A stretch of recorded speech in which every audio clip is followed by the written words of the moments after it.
vax toxin যিটো আমাৰ শৰীৰৰ ভিতৰত থকা সবতছে বেয়া পদাৰ্থ টক্সিন যিটোৰ কাৰণে মানুহৰ নানান ধৰণৰ বেমাৰ হ'ব পাৰে কেঞ্চাৰৰ পৰা আদি কৰি বিভিন্ন প্ৰকাৰৰ বেমাৰ এই টক্সিনৰ জৰিয়তে হয় তো কথাটো হ'ল আমাৰ এই যিটো আমাৰ টক্সিন এই টক্সিনটো আমাৰ শৰীৰত কেনেকৈ জমা হয় এই টক্সিনটো আমাৰ শৰীৰত কেনেকৈ জমা হয় এইটো আমাৰ হ'ল টক্সিনৰ আমাৰ এইটো পেট আৰু ইয়াতে আমি টক্সিনৰ যি পৰা থকা যিকোনো সাৰযুক্ত চব্জি আমি খালোঁ খোৱাৰ পিছত আমাৰ শৰীৰত টক্সিনৰ আবিৰ্ভাৱ হয় এই বস্তুটো হ'ল টক্সিন একদম টক্সিন যিটো নেকি আমাৰ শৰীৰটো একদম মানে বেয়া কৰি দিয়ে আমাৰ কেঞ্চাৰৰ উৎপত্তি কৰে যিটো নেকি মেইন বস্তু হ'ল টক্সিন এই টক্সিনটোৱে আমাক বহুত বেমাৰী কৰিব পাৰে আমাৰ জীৱন শেষ কৰি দিব পাৰে তো এই টক্সিনক আপোনাৰ গৌমূত্ৰ অৰ্থাৎ পতঞ্জলিৰ পৰা অহা গৌমূত্ৰ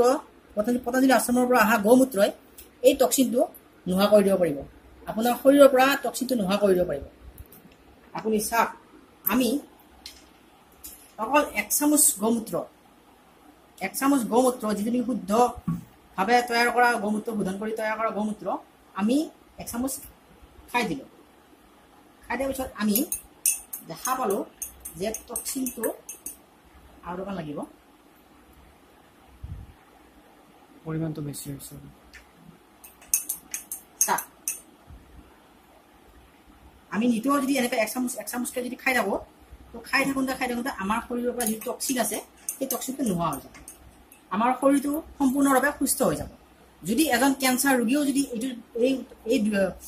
গৌমূত্ৰটো ব্যৱহাৰ কৰে য'ৰ পৰাই নহওক পতঞ্জলি আশ্ৰমৰ পৰাই নহওক য'ৰ পৰাই নহওক তেওঁ যদি এই গৌমূত্ৰটো যদি ব্যৱহাৰ কৰে তেতিয়া তেওঁৰ কেঞ্চাৰ বেমাৰো ভাল হৈ যাব পাৰে তো গৌমূত্ৰ